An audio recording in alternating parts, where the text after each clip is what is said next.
안녕하세요. 오늘도 사연살롱을 찾아주셔서 감사합니다. 저는 40대 후반의 여성입니다. 남편이랑 결혼한 지는 벌써 20년이 좀 넘었네요.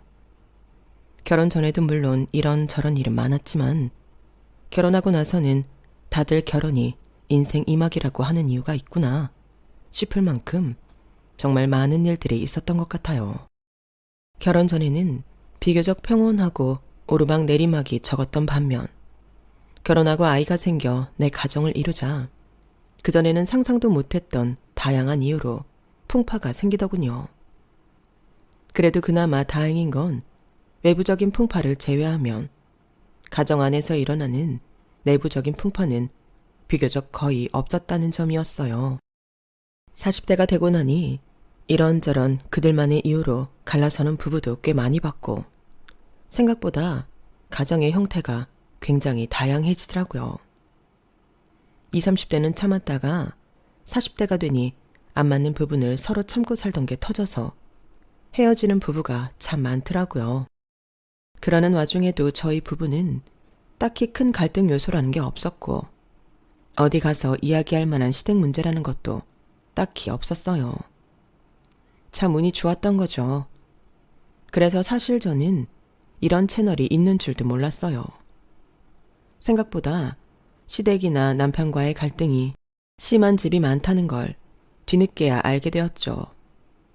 사람 마음이 참 간사하다고 평화로울 땐 관심도 없던 이런 종류의 이야깃거리가 저에게 해당이 되기 시작하니 문득 다른 분들의 사연도 궁금해지면서 이 채널을 알게 되었어요.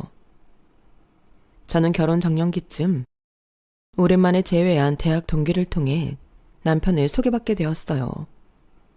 그때만 해도 별로 연애를 해야겠다는 생각은 없었는데 소개도 안 받으면 대체 언제 결혼할 거냐는 부모님의 상화에 못 이겨 나가본 거였어요. 남편의 부모님은 두 분 다 공무원이셨고 남편은 당시 평범한 회사원이었어요. 호감형 인상에 키도 크고 시원시원한 성격에 첫 만남부터 예상보다 훨씬 마음에 들었어요.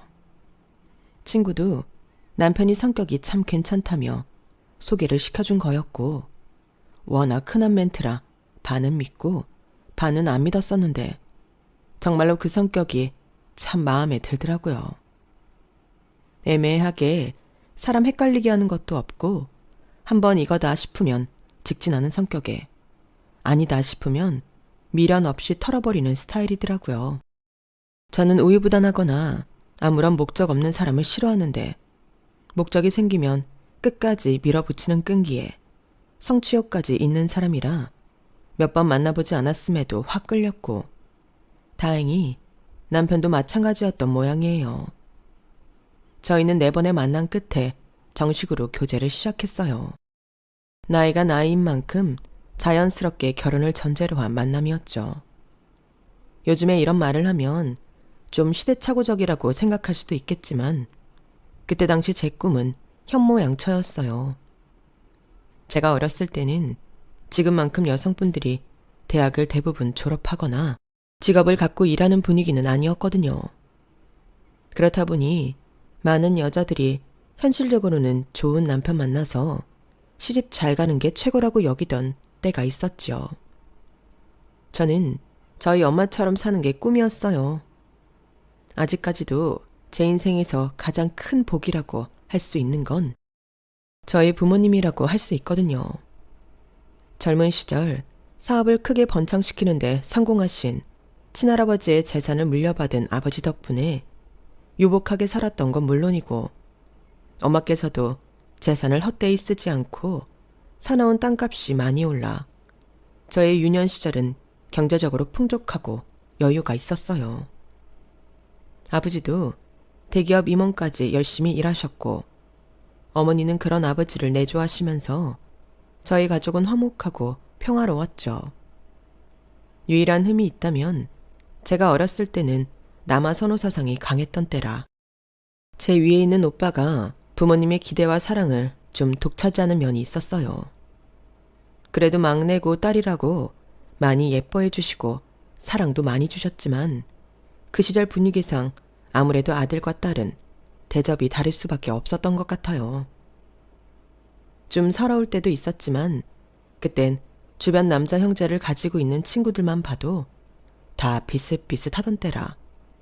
그게 그렇게 이상한 건 줄은 나중에 다 커서야 알았네요. 불행인 건지 다행인 건지 그래서 어릴 때도 크게 불만은 없었어요. 엄마께서 자리를 비우면 다 큰 오빠의 밥상을 제가 대신 차려야 한다던지 그런 부당하고 이상한 일도 많았지만 당시엔 잘 모르고 넘어갔어요. 남자 밥상은 무조건 여자가 차려야 하는 줄 알았죠. 아무튼 그런 때조차 오빠에게 별다른 유감은 없었어요. 앞서 말한 일들도 부모님께서 시켜서 하는 거지 오빠가 직접적으로 요구한 적은 없었고 오빠도 하나뿐인 여동생이라고 제게 가끔 용돈도 쥐어주고 했거든요. 나이 차이가 6살 정도 나서 그런지 다른 집 오빠들과 달리 저를 때리거나 한 적도 없었어요. 그래서 저는 그야말로 화목한 가정에서 잘 자랐다고 생각해요. 그런데 그렇게 오냐오냐 키웠던 것이 나중에 화근이 된 건지 오빠는 나이를 먹고 생각보다 부모님의 기대에 부응을 못하게 되면서 조금 심적으로 힘들었던 모양인지 약간 삐딱선을 타기 시작했어요. 본격적으로 그러기 시작한 때가 제가 결혼할 즈음이었죠. 직장 한 군데를 꾸준히 다니지 못하고 이리저리 방황하는 오빠에게 부모님이 가게를 차려주셨어요. 네가 할 줄 아는 거라곤 사무직일 뿐인데 회사 생활에는 영 적응을 못하니 네가 해보고 싶은 걸로 가게를 한번 열어봐라. 지원은 얼마든지 해줄게. 저는 당시 무용을 전공 후 문화센터에서 강사를 하고 있던 때라 막연하게 무용학원을 차려보고 싶다는 생각을 하고 있었거든요. 현모양처 외에 인생에서 처음으로 생겼던 꿈이었는데 현실적으로는 학원을 차리려면 부모님께 100% 지원을 받아야 하는 상황이라 바로 접어버린 지 얼마 안 된 상황에서 부모님이 선뜻 오빠에겐 가게를 차려주겠다고 해서 내심 부러운 마음이 있었어요.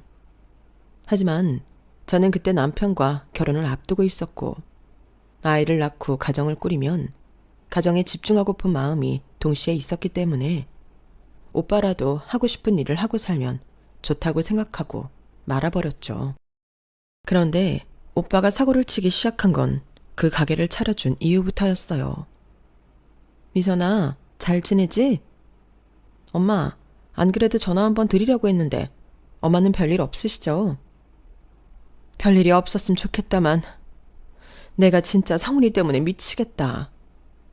왜요? 오빠가 또 못하겠대요?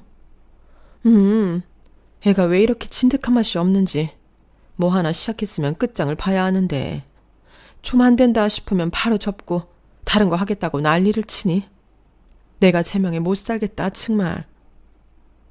오빠는 정말로 하고 싶은 게 있다기보다는 그냥 부모님이 차려주신다고 하니 그때그때 관심 있는 종목에 뛰어든다는 느낌으로 장사를 했어요. 그러니 유행이 꺾이고 매출이 떨어지는 것 같으면 금세 흥미를 잃어버리곤 했죠. 문제는 오빠가 장사를 해서 본전도 못 뽑은 상태에서 늘 일을 관뒀다는 거였어요. 두 번째 차렸던 치킨집까지는 장사를 접어도 어쩔 수 없지라는 분위기였는데 세 번째로 새로운 장사를 시작하겠다고 했을 때는 집안 전체 분위기가 안 좋아졌을 정도로 부모님께도 부담이 되는 상황이었어요. 처음에는 철없는 오빠의 방황 정도로 생각했던 저도 그때는 오빠의 나이나 부모님의 연세, 노후 등이 신경 쓰이기 시작하더라고요. 저희 가족 모두 더 이상 오빠가 변덕 부리면서 돈을 새나가게 하지 않고 이제 그만 적당한 일 찾아서 본인 밥벌이라도 잘 해먹고 살았으면 기도하는 심정으로 바랬어요. 하지만 오빠는 이상한 고집으로 끝내 세 번째 장사를 포기하지 않았어요. 가족들 모두가 환장할 노릇이었죠. 아, 엄마, 이번엔 진짜 잘 된다니까요. 요즘 대왕 카스테라가 얼마나 잘 되는데. 요즘 다 그거 줄 서서 먹는다고 난리예요. 난리나. 진짜 딱 한 번만 더 더 믿어주세요. 내가 다 듣고 본 게 있어서 이러는 거라니까요. 너는 정말 우리 재산을 그렇게 말아먹어 놓고도 그런 말을 한 낯짝이 있는 거냐? 정신머리 없는 놈. 아무튼 이번엔 절대 안 돼. 아빠, 진짜 거리에 줄 선 거 못 보셔서 그래요. 젊은 애들이 요즘 그거 못 먹어서 환장한다니까요. 이번에 떼돈 벌면 진짜 효도할게요. 그동안 말아먹은 돈도 다 갚고요. 네? 나이값 못하는 오빠의 투정에 부모님은 두 손 두 발 다 드셨어요. 저도 반대하고 싶었지만 부모님의 판단이니 더 말을 얹기가 애매하더라고요. 그래, 이번이 진짜 마지막이야. 더는 너한테 경제적으로 투자 못한다. 우리가 죽을 때 돼서 재산 물려주는 게 아닌 이상 더 이상은 안 돼. 알겠어? 마지막 기회라고 신신당부를 하긴 했지만 사실 저희 가족 모두 알고 있었어요. 오빠가 이번 장사 역시 제대로 할 리가 없다는 걸요. 역시나 대왕 카스테라는 심하게 유행을 타는 종목이었고 처음에는 좀 버나 싶더니 유행이 저물면서 자연스럽게 폐업의 길로 접어들게 됐어요. 3번 연속 장사가 실패하자 저희 부모님은 손실이 이만저만이 아니셨어요. 더 이상은 경제적 지원을 해줄 수 없었고 오빠가 일자리를 구하기 바랬지만 오빠는 장사와 마찬가지로 일자리를 잡아도 뭘 하나 제대로 하는 게 없었죠. 아니, 오히려 장사를 하며 사장으로 직원들을 부리는 일만 하다가 남 밑으로 들어가서 하려니 영 적응이 안 되는지 예전보다 부적응이 더 심해진 것 같았어요. 야, 미선아, 김서방 돈 좀 버냐? 뭐? 오빠는 오랜만에 연락 와서 그게 할 소리야. 왜? 동생한테 이런 말도 못해? 당연하지. 내가 아무리 오빠 동생이라지만 나도 이제 엄연히 결혼했고 가정이 있는 사람이야. 그렇게 편하게 수입 물어보는 건 실례라 생각되는데. 그럼 네가 일을 하던가. 너는 좋겠다. 여자라 일 안 하고 남편 등골이나 빼먹어도 돼서. 뭐? 그게 무슨 소리야. 여자들은 공부 안 하고 남편만 잘 만나면 평생 먹고 살 수 있잖아. 집에서 하루 종일 빈둥빈둥 놀다가 빨래하고 청소하고 요리하면 그만 아니야? 그렇다고 혼자 하는 것도 아니고 남편도 가끔 돕겠지? 난 있잖아. 요즘 네 인생이 제일 부럽다.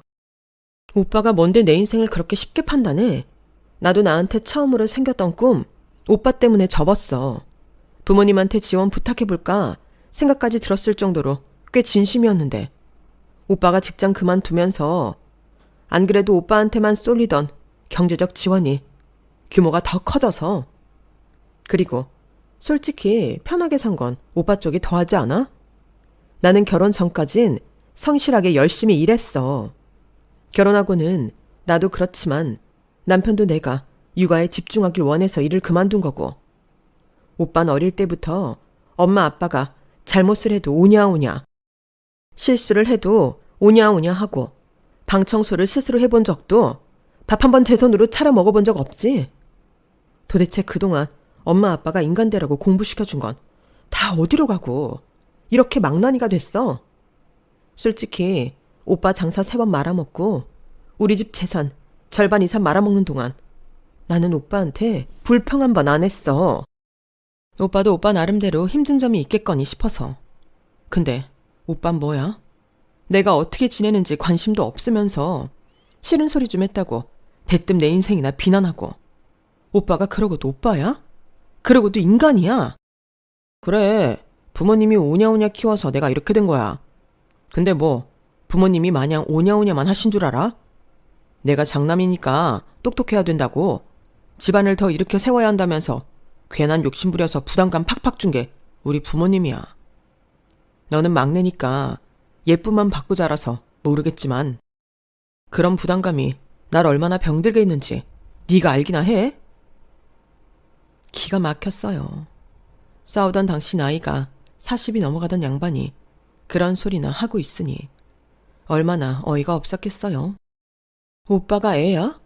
나이가 몇인데 아직도 부모 탓 원망이나 해. 우리 부모님만큼 경제적으로 여유 있고 사랑으로 풍족하게 키워주신 분들이 어딨다고. 난 오빠에 비해 덜 받고 자랐어도 우리 부모님만한 분들 없다고 생각해. 오빠가 양심이 없는 거지. 제발 이제 그만 가족들 속 좀 썩이고 정신 좀 차려. 저는 그날 오빠와 연을 끊기 직전까지 심하게 싸웠어요. 정말 이 인간이랑은 다시는 상종을 하지 말아야 하나 생각하니 정말 우울하더라고요. 누구보다 화목한 가정이었는데 어쩌다 이렇게 된 건가 싶었어요. 따지고 보면 저나 부모님이나 아무도 잘못한 건 없는데 왠지 오빠가 저렇게 망가지고 나니 잘못한 것 같은 기분이 들더라고요. 괜한 죄책감인 걸 알면서도 오빠만 생각하면 기분이 울적했죠. 그럴 때마다 절 위로해 준 건 다름 아닌 남편이었어요. 형님도 너무 힘드시니까 그러신 거겠지. 당신한테 한 말이 다 진심은 아닐 거야. 원래 사람이 본인이 힘들 때 가장 비겁해지잖아. 형님도 좀 안정을 되찾으면 금방 괜찮아지실 거야. 원래 그렇게 나쁜 분은 아니었다며. 그런 거겠지? 정신 차려보니 오빠가 너무 많이 달라져 버린 느낌이라 너무 마음이 안 좋아. 힘든 시기니까 그럴 수 있지. 이럴 때일수록 우리가 휘둘리면 안 돼. 우리까지 형님을 등지면 형님께서 얼마나 외로우시겠어. 이미 오빠와의 다툼으로 마음이 상한 터라 남편의 말이 크게 와 닿지는 않았지만 그래도 가족은 가족인지라 나쁘게만 말하지 않는 남편이 내심 고마웠어요. 남편은 그날 이후로 장인 장모님도 신경이 쓰인다며 아들이 못하는 효도까지 지극정성으로 대해주기 시작했어요. 오늘 장인 장모님한테 소고기 좀 보내드렸어. 도착하면 바로 구워 드시라고 해. 응? 오늘 아무 날도 아닌데? 갑자기? 뭐 꼭 무슨 날이어야 선물 보내나? 맛있는 고기 든든하게 드시라고 보낼 때도 있는 거지. 이렇게 깜짝 선물 보내면 기분 좋잖아. 고마워. 안 그래도 어제도 오빠가 엄마한테 행패 부려서 속 좀 썩었다는데. 너무 좋아하시겠다. 나는 시댁 이렇게 못 챙기고 있는데 너무 잘 챙겨주는 거 아니야? 에이, 아니야. 요즘 애들 말로 뭐라더라. 효도는 셀프래. 우리 부모님은 내가 알아서 챙길 테니까 당신은 아무 걱정 말어. 당신은 당신 가족 신경 쓰기도 바쁘잖아. 고마워 여보. 힘든 시기에 든든한 버팀목이 되어주고 알뜰살뜰 저희 가족을 챙겨주는 남편에게 유독 많이 의존하게 되었던 것 같아요. 그땐 정말 결혼하길 잘했다는 생각을 다시 한번 하게 됐던 것 같아요. 오빠와의 사이는 소원해졌어도 남편과의 사이는 돈독해졌죠. 저희 부모님 역시 아들의 부재를 사위가 채워준다고 생각하셨던 것 같아요. 누구보다도 아들에게 기대가 많으셨던 두 분이니 그럴만도 했어요. 번듯한 직장, 세심하게 챙겨주는 다정함 등 부모님께서 원했던 아들상이 다름없는 저희 남편이었거든요. 사돈께서는 어쩜 이렇게 자식을 잘 키우셨을까? 우리 아들도 김서방 반의 반만이라도 닮았더라면 참 좋았을 텐데. 내가 아들한테 못 받은 효도를 김서방한테 다 받아. 그래서 좀 살 것 같네. 숨통이 트여.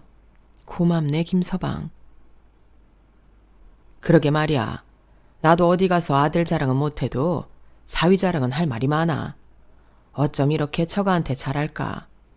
요즘 같은 세상에 정말 김서방 같은 사위 없어. 저 녀석은 애지중지 키워놨더니 어찌 저리 부모 속만 까맣게 속이는지 몰라. 형님도 마음 잡으시면 금방 괜찮아지실 거예요. 장인 장모님, 그때까지만 조금 참고 기다려주세요. 그동안 저희가 더 잘할게요. 어쩜 말도 이렇게 예쁘게 해? 솔직히 말하면 처음에는 김서방이 우리 집보다 조금 없는 환경에 부모님 지원도 못 받는다고 해서 결혼시키기 좀 망설였는데 역시 그때 그냥 결혼시키길 잘했어. 우리는 김서방 하나 보고 결혼 허락한 거다. 어려운 환경에서도 참 사람이 훌륭하게 바르게 컸어. 우리 성훈이는 풍족하게 키워놓으니 아주 망나니가 다 됐는데 자꾸만 비교해서 미안한데 김서방만 보면 자꾸 우리 성훈이가 떠올라. 아들 가진 부모 마음이 다 이런가 봐. 김서방이 이해 좀 해주게. 저놈 저러는 게 안타까워서. 이해하죠, 장모님. 언제든 힘든 일, 속상한 일 있으시면 털어놓으세요. 아니 글쎄, 어제는 저 괄괄한 성격에 아직도 친구로 남아있는 건지 새벽까지 술을 마시고는 집 비밀번호를 잊었다고 문을 쾅쾅 두드려대는 거야. 우리 무슨 일이 있는 줄 알고 간밤에 얼마나 놀랐겠어. 근데 술 냄새 풀풀 풍기면서 한다는 말이 재산은 다 자기 쪽으로 물려주라는 거 있지. 미선이네 부부는 자기보다 잘 사니까 주지 말라면서. 내가 진짜 살다 별 황당해서 말도 안 나오더라고.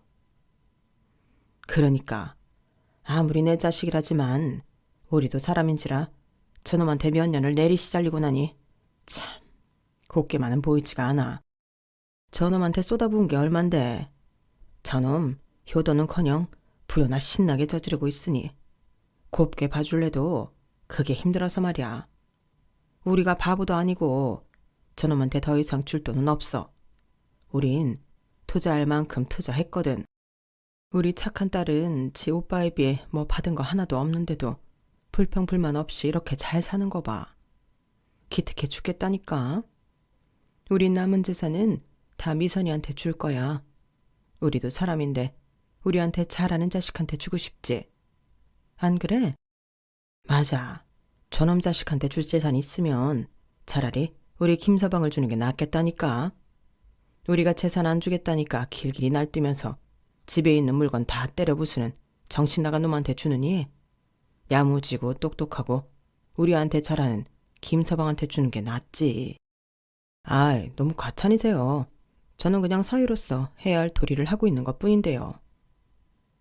사위라고 누가 이렇게 다 잘해? 다른 집 얘기 들어보면 다들 처가 재산에만 관심 있지 막상 잘하지도 않고 장인 장모 보기는 우습게 한다던데. 김서방은 결혼하고 한 번도 내가 그런 꼴을 못 봤잖아. 솔직히 처음 김서방이 우리 집 놀러 왔을 때 식사하고 딱 손 걷어붙이고 설거지하는 거 보고 엄청 놀랐다니까. 그러게 사위는 백년 손님이라고 보통은 거실에서 빈둥거리다 집 가는 게 옛날엔 당연했거든. 근데 주위에 물어봐도 그런 사위 김서방밖에 없더라. 우리가 아들 복은 없어도 사위 복은 있나 봐. 자식이 둘인데 둘 중 하나라도 잘 살면 됐지. 우리가 참 고맙게 생각하고 있다는 것만 알아도 김서방. 감정 표현에 있어서는 다소 무뚝뚝한 아버지까지 그렇게 적극적으로 애정을 하시는 걸 보고 나니 새삼 남편이 잘하긴 하는구나 싶더라고요. 남편이 친정에 이렇게 잘하는데 저라고 마냥 가만히 받고만 있을 순 없었어요. 저도 시댁에 배로 자라게 됐죠. 참 운 좋게도 그 시절 뭐든 부려먹으려고 했던 전형적인 시부모님과는 다르게 저희 시부모님은 저를 남의 집 귀한 딸 대하듯 해주셨지만 그걸 누리기엔 남편이 저희 집에 하는 게 있다 보니 편하게만 있기가 영 마음이 찜찜하고 힘들더라고요. 그래서 시댁에 가면 괜히 없는 일도 만들어서 하곤 했던 것 같아요. 돈을 버니 경제적으로도 많이 베풀 수 있는 남편에 비해 저는 남편에게 생활비와 용돈을 받아 쓰던 입장이다 보니 경제적으로 베풀기보단 실질적인 노동으로 해드릴 수 있는 게 더 많았거든요. 시부모님께서도 나이가 드셔서 집안일을 꼼꼼히 하기 힘들어 하시는 경향이 있으셔서 가면 꼭 냉장고 정리나 안 입는 옷장 정리, 살고 계신 주택 앞마당에 무성하게 난 잡초 제거 등 제가 도울 수 있는 건 최대한 돕다가 왔어요. 아무도 해달라고 시킨 적 없었지만 제가 뭐라도 해드리고 싶어서 스스로 했던 일이었어요. 남편이 고마워서 시작했던 일들이었는데 아이러니하게도 남편은 저희 집에서는 뭐든 손 걷어붙이고 나서서 하면서 시댁에만 오면 양반다리하고 앉아 제가 일을 하든 뭘 하든 쉬기만 하더라고요. 물론 저도 남편을 위해 하는 일이다 보니 남편이 많이 돕길 바란 건 아니었지만 가끔 생각했던 것보다 노동량이 있어 제가 버거워할 때조차 쳐다보지 않더라고요. 그래도 본인 부모님 돌봐드리는 일인데 이렇게까지 모른 척하는 게 조금 제 딴엔 이상하게 느껴져서 한 번은 물은 적도 있었어요. 여보, 근데 당신은 왜 시댁에만 오면 쉬기만 해? 우리 집에선 그렇게 싹싹하게 나서서 하면서 시댁 오면 유독 말수도 적어지는 것 같고 어머님 아버님이 당신이 우리 집에서 어떻게 하는지 알면 서운해 하시겠다. 에이 뭘, 나 원래 집에서는 무뚝뚝한 아들로 커와서 별 생각 없으실걸. 그리고 우리 집은 잘 사는 것도 아니지만 딱히 우환이랄 것도 없잖아. 우리 누나도 결혼해서 평범하게 잘 살고 있고 우리도 속 한 번 썩인 적이 있나? 살아보니까 속 안 썩이고 조용히 사는 게 최고의 효도야. 장인 장모님 댁은 형님 때문에 속 썩고 있으니까 신경 쓰여서 더 잘하려고 하는 거지. 우리 집은 그렇게까지 신경 안 써도 돼. 그래도 나 참, 우리 부모님인데 왜 당신이 그렇게 울상이야. 내가 괜찮다는데. 그리고 내가 장인어른 댁 가면 그렇게 힘들게 일하고 돈 쓰다 오는데 우리 집 왔을 때라도 좀 편히 쉬어야 하지 않겠어? 여기서 안 쉬면 내가 어디 가서 쉬어. 그냥 우리 부부가 잘하고 있는 거야. 각자 집에 잘하는 것도 좋지만 서로 상대방 집에 잘하는 게 그림이 좋지. 당신한테도 고맙게 생각하고 있어. 남편의 진심이 궁금해 물어본 거긴 했지만 내심 좀 도와달라고 떠본 말이기도 했는데 남편은 전혀 도와줄 생각은 없어 보였어요. 그래도 순수하게 남편을 위해 하는 일들인데 남편이 도와주길 바라는 것도 웃긴 것 같아서 그냥 묵묵히 제 할 일을 했죠. 시부모님은 저에게 딱히 일을 시키지도 않았지만 제가 이런 걸 도와드린다 해서 고마워하시는 분들도 아니고 조금 당연하게 생각하는 경향이 있어 살짝 지치긴 했지만 남편이 아닌 척하면서도 제 부모님께 잘 해드리는 걸 보고 좋아하는 것 같아 멈출 수가 없었어요. 저도 남편이 지금처럼만 저희 부모님께 변치 않고 잘했으면 좋겠다 싶었거든요. 그렇게 훈훈한 줄로만 알았던 쌍방 대리 효도는 그래도 꽤 오랫동안 지속이 되었어요. 어느 날 갑자기 남편이 제게 조금 불편한 질문을 하면서 그 평화에 균열이 가기 시작했죠. 여보, 근데 장인어른 재산이 얼마나 남으신 거야? 응? 그건 왜? 형님이 많이 말아먹으셔서 별로 안 남아있으신 줄 알았는데 딱히 돈이 부족해 보이시지도 않고 자꾸 잘하는 자식한테 재산을 줄 거라는 식으로 말씀을 하시길래 아마 오빠가 많이 말아먹긴 했어도 할아버지한테 받은 부동산 재산이 많아서 노후자금 걱정 같은 건 없으실 거야.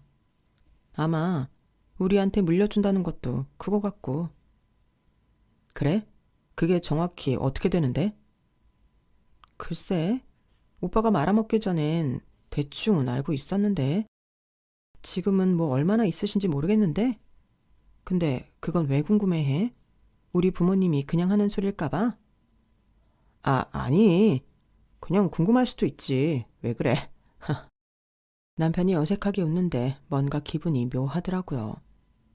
처음으로 제게 말하지 않은 꿍꿍이가 있는 듯한 얼굴을 하고 있었거든요. 그래도 이렇게 나름대로 긴 세월 동안 잘하는 건 힘든 일이기 때문에 남편이 엉뚱한 마음을 먹고 있다고 생각하기는 좀 어려웠어요. 그런데 사람 마음이 참 간사하게도 그날 그렇게 저희 부모님 남은 재산을 꼬치꼬치 캐물었던 게 그 뒤로 자꾸만 생각이 나더라고요. 부모님께 잘하는 모습을 보면서 혹시 재산 때문에 잘하나? 시부모님께는 심드렁한 게 혹시 받을 재산이 없어서 그런가? 한번 의심의 싹이 트기 시작하니 근거도 없는데 걷잡을 수 없이 커져만 가는 기분이었죠. 하지만 그런 의심도 남편의 진심 앞에 무너져 버리는 듯한 사건이 있었어요. 여보, 좀 있으면 장모님 생신이시잖아. 이번에 장인어른이랑 같이 유럽 여행 한번 보내드리는 거 어때? 응? 유럽 여행? 나야 좋지. 근데 당신 괜찮겠어? 내가 괜찮고 말고 할 게 어딨어. 저번에 같이 TV 보는데 프랑스 나오는 거 보고는 젊은 시절에 갔던 유럽 얘기를 막 하시는 거야.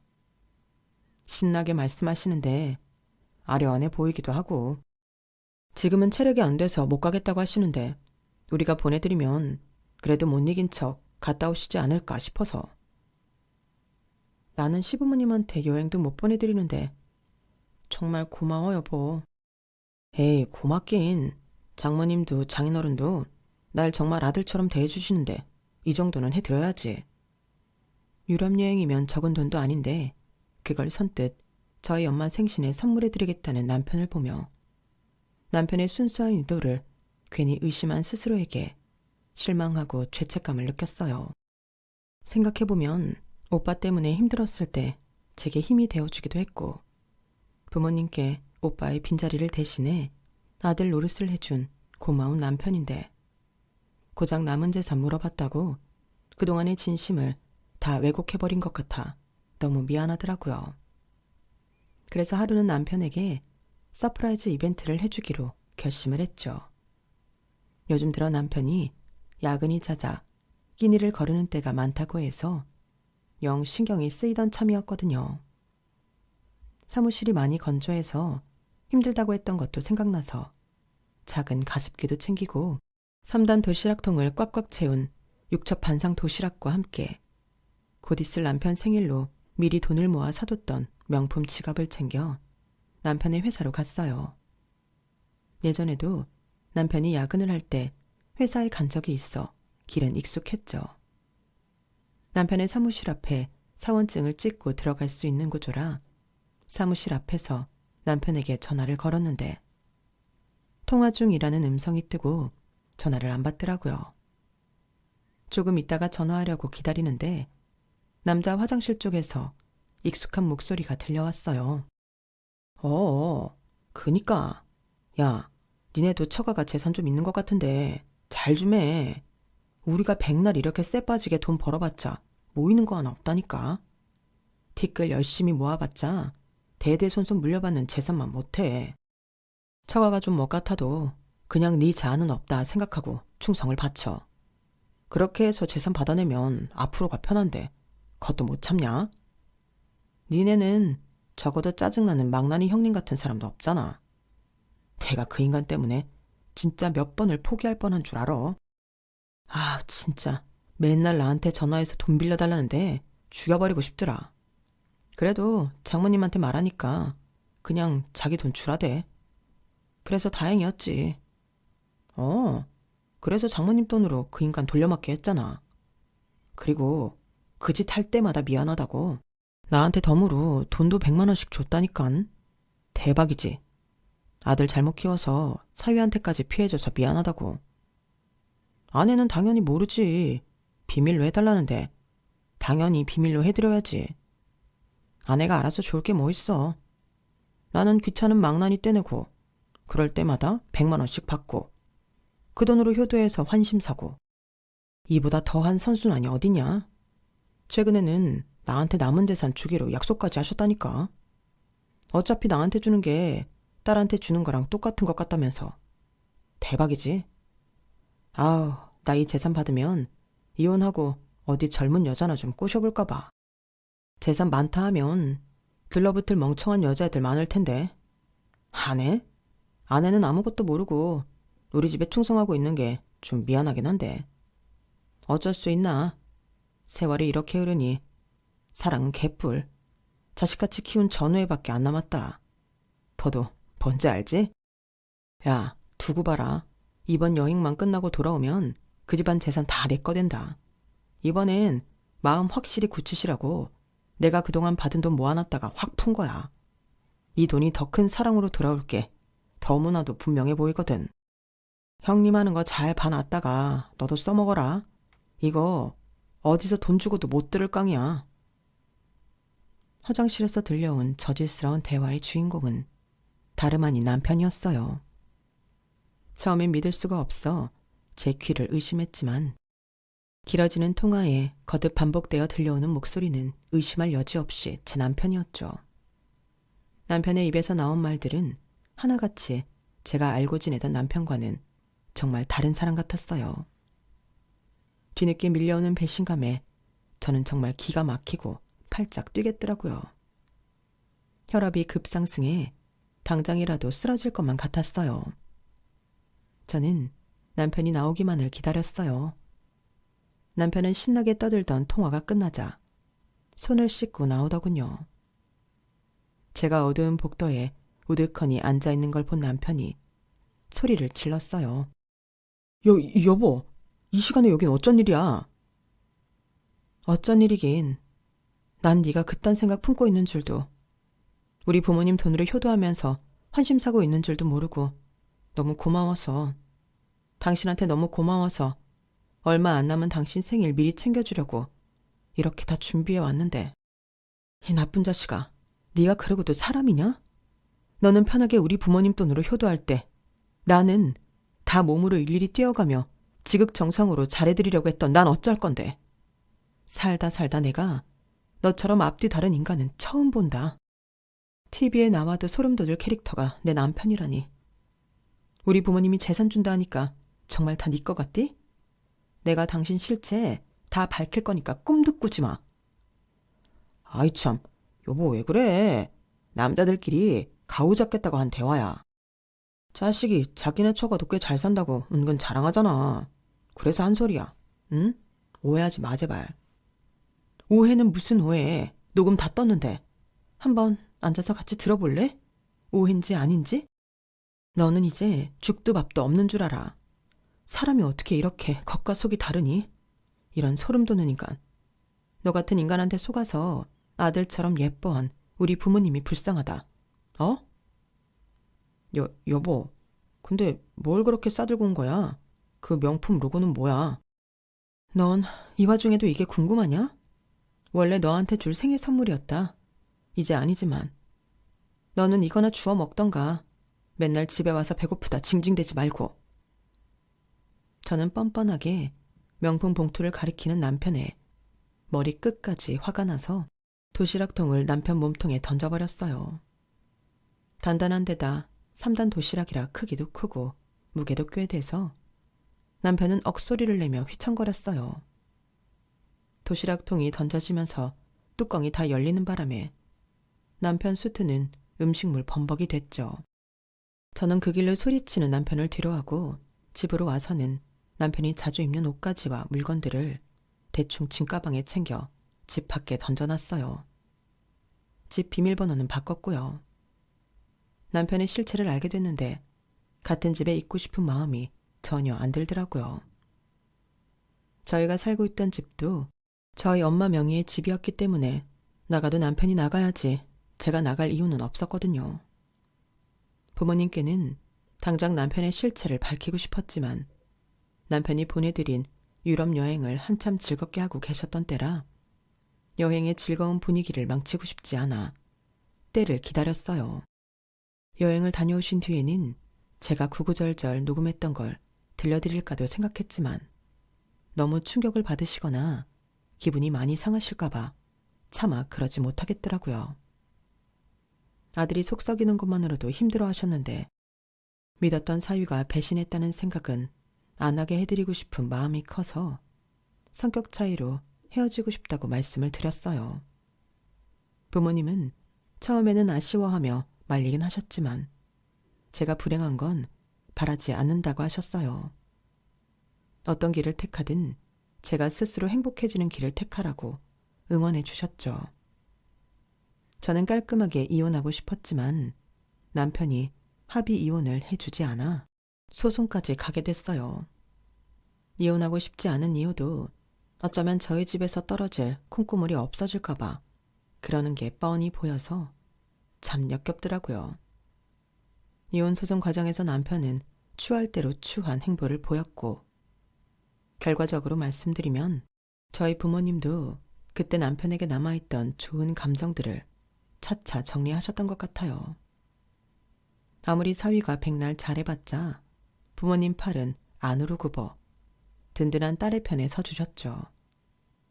소송 과정에서 부모님도 뭔가 이상한 점을 느끼셨던 것 같아요. 부모님께서는 그동안 잘 지내왔는데 왜 이렇게까지 하냐. 내 딸이 괴롭다는데 그만 서로 힘들게 하지 말고 놔주자고 여러 번 남편을 설득했지만 남편은 이혼하면 더 이상 장인 장모님을 못 뵙지 않냐는 등 이상한 말로 저희 부모님을 설득하려고 했어요. 저희 부모님은 정 그렇다면 우리끼리 얼굴이라도 가끔 보고 지내면 되지 않느냐 했지만 남편이 이상하게 고집을 부리니 얘가 뭔가 꿍꿍이가 있는 놈이었구나. 어려움풋이 알아채신 것 같아요. 아무리 장인댁이 좋아도 아내가 싫다는데 장인댁과 연이 끊어질까봐 이혼을 안 해주는 것만큼 이상해 보이는 게 어딨겠어요.